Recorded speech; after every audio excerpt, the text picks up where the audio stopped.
This year, the Canadian Labour Congress has taken a new approach in our fight against workplace deaths and injuries. We are assisting labour councils across Canada in going directly to police and Crown prosecutors to explain to them how the criminal code provisions work and how they can be used to investigate deaths and serious injuries in the workplace. Labour councils will have the tools to be vigilant in calling for criminal investigations by law enforcement. We have also produced a guide for workers and unions called Death and Injury at Work, a Criminal Code Offense. It clearly outlines the steps unions can take to ensure a proper investigation is conducted and how to document health and safety issues in the workplace in ways that will help any criminal prosecution.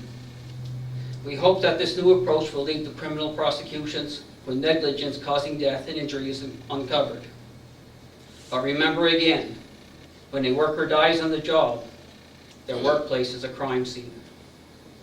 And while workplace deaths are crimes that must be stopped, our work does not stop to prevent workplace accidents and occupational diseases, as we take time today on April 28th to remember those who have lost their lives, been injured, or become ill due to their work.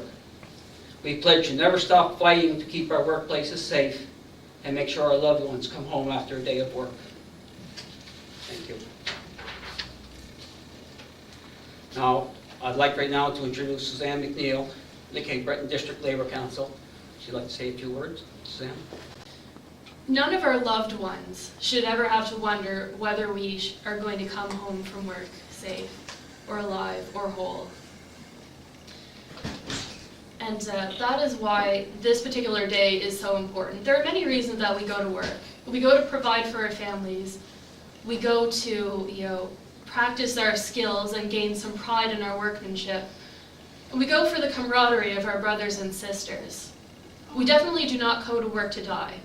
And we do not go to work to be injured and have to navigate the mind-numbing bureaucracy that goes with that.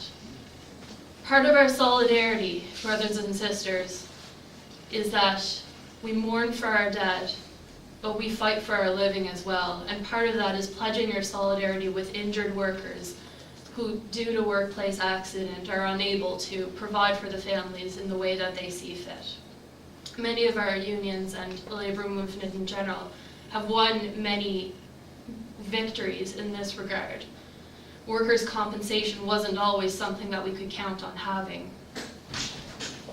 And so, as I hand the podium back to Brother Blair, this is what I want you to leave folks with, that as a part of the equation of mourning for the dead and fighting for the living each year, it is extremely important that we rededicate ourselves to this particular fight. All of us here today should be furious that in 2012, 32 workers here in Nova Scotia died as a result of workplace accidents or illness.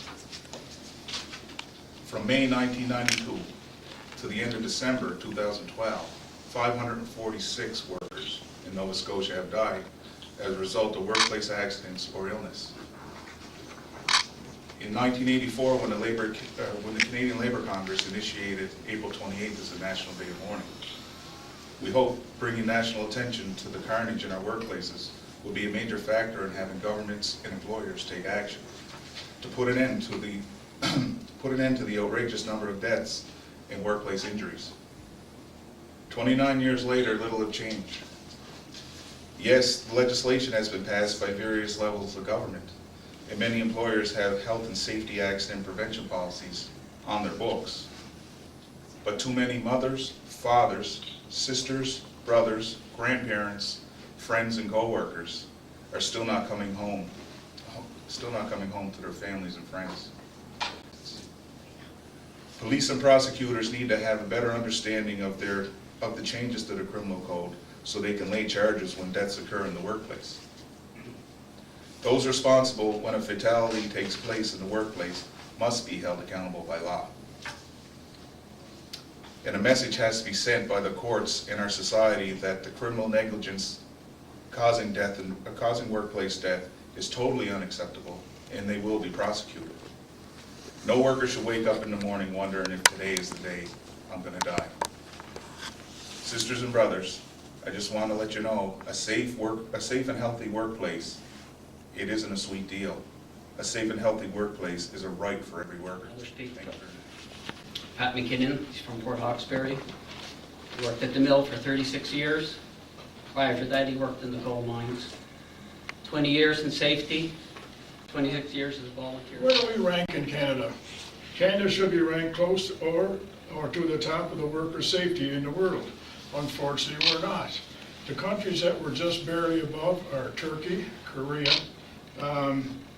Mexico. Okay, we're sort of at the bottom of the list rather than at the top of the list. We can't compare to Sweden, we can't compare to other countries that take this maybe a little more serious. Statistics, whether we like them or not, we can't live without them. In 2010, there was 1,014 workers were killed in Canada. In 2011, 919.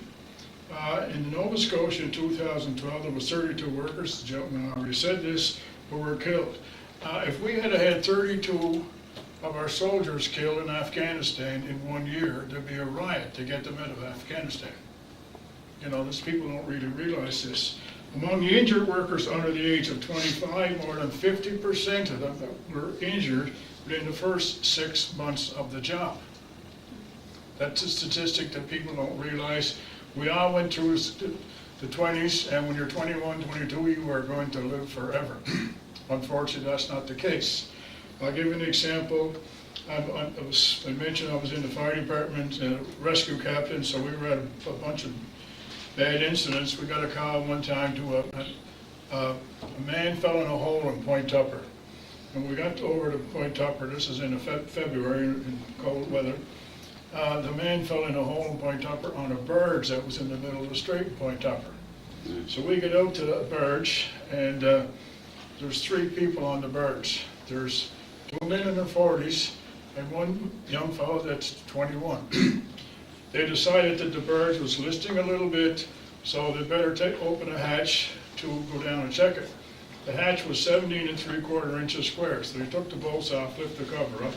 There's a bit of water on the bottom. There's a ladder down. Now we have these 3 people. Who do you think went down the ladder? The young person. The 21-year-old. And I'm old enough to say 21-year-old boy, okay? He got halfway down the ladder and he disappeared off the ladder. What did the second person do? He went down also. The third person started to go down, he gets out and he's on the cell phone talking about poison gases, toxic fumes, whatever. All it was the oxygen content between the salt water and the rusting. The oxygen content was low enough that this poor young fellow was dead before he knew what hit him. We managed to save the second person. The first person was dead before we got there. Now, as far as safety for this company, none of them had 5 minutes worth of confined space training, and they had a $2 flashlight from Walmart. That was it. The company got fined $10,000, so many of you have a 21-year-old boy home, that's what he's worth, $10,000. That's the way you have to look at it. Okay? In our situation at the mill, we're not lily-white either. We had 2 young people killed the very first day of work. We had 1 killed on these first 40 hours. And that's one of those ones that really sticks with me. I take this very personal. I was the last person to talk to that young fellow. I was out doing what part of our work Collie knows. And this young fellow was looking at the machine, fussing with the machine. He drove this thing. And I talked to him for a few minutes. I known him since he was about that high. And he said to me, "Pat, I just called Ma and told her not to make supper. I'm bringing home Kentucky Fried Chicken. I got my first 40 hours in today." I went maybe 10 minutes from that site and I got a call to go back, and the same little fellow is on the ground with the machine on top of him. So this stuff is very personal to me. You know, I worked like the coal mines. My father lost his hand in the coal mines, so I had a grand-uncle that was killed in the coal mines. That was part of the game for coal mines. It was part of the acceptance. You went to work, it's a dangerous place. Some were lucky and some weren't lucky. That's kind of the way they looked at it. So it's a question of, for us, it's no longer a game. The manager maybe should have went to jail over that one. We talked about this before. There's a heavy-duty responsibility. If you want to expect somebody to go down that hole, you better be trained for it. Whether you like it or not, we are a brother's keeper. Simple as that. If you see somebody doing something that can get them hurt and you don't say something, you are just as guilty. We still have a long way to go. In my opinion, what we're dealing with, we mentioned Afghanistan before. In a sense, we are, as workers, in a war. That we have to try and resolve some of these things. If we're satisfied with 32 people getting killed in Nova Scotia a year, that's terrible. If we're satisfied with 900 and some in Ontario getting killed, that's terrible. So these things have to change.